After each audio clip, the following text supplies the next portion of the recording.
Unahin muna natin na nasa ilalim ako ng mga kahoy dito. Ayan. So, ito na ang lot na kung saan ibibinta daw ng may-ari at nahawakan ng isang realty o realtor ang tawag nito. At i-video ko lang, lalabas ako sandali doon sa labas. Saka ko videohan ang bahay. At ito ang CR. Ayan oh. Ito na, wala nang hindi na inisikaso, wala nang taong gumagamit nito. So ayan oh, bukas at yung parang ceiling nito or anong tawag nito? Pisame ba yan? Hindi ko alam yan. Oh. So ayan oh, nakita natin abandonado na at punta muna ako doon banda sa may kanan ko sa tabing kalsada para makita. So i-video ko to.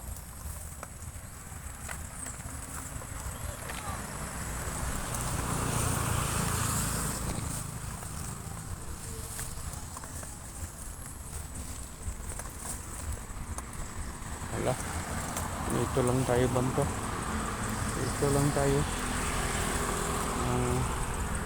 Tandaan lang tayo baka masamid ang natin ang paa.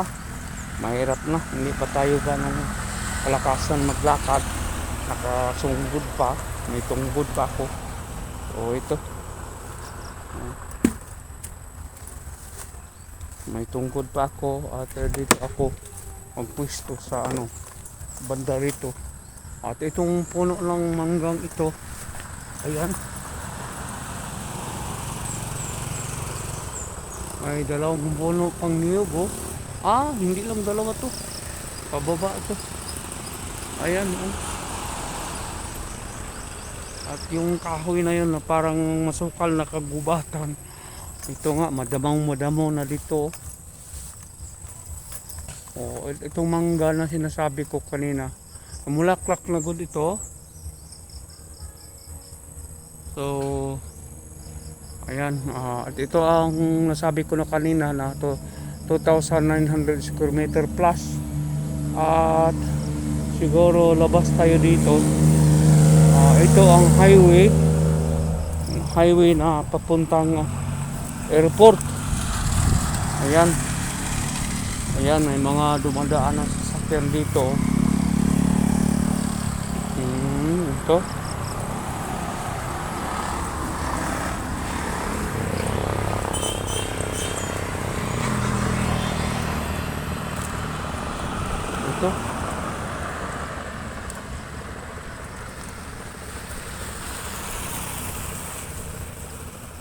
at ito ay papuntang airport. Ayan, papuntang airport. At itong ko, pagharap ko dito ay papuntang airport. At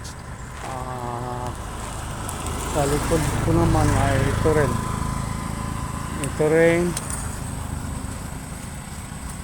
rin ang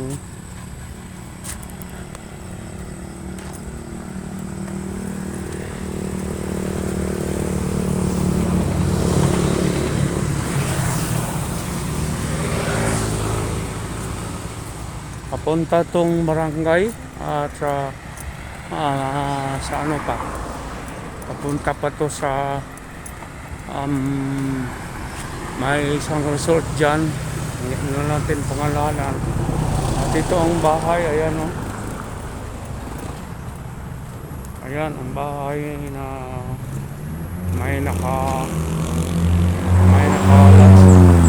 say ito.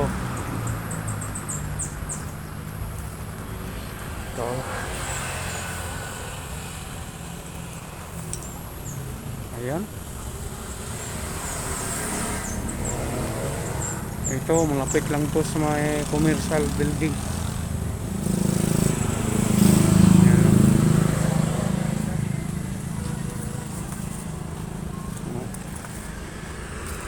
Siguro ito pauwi na tayo.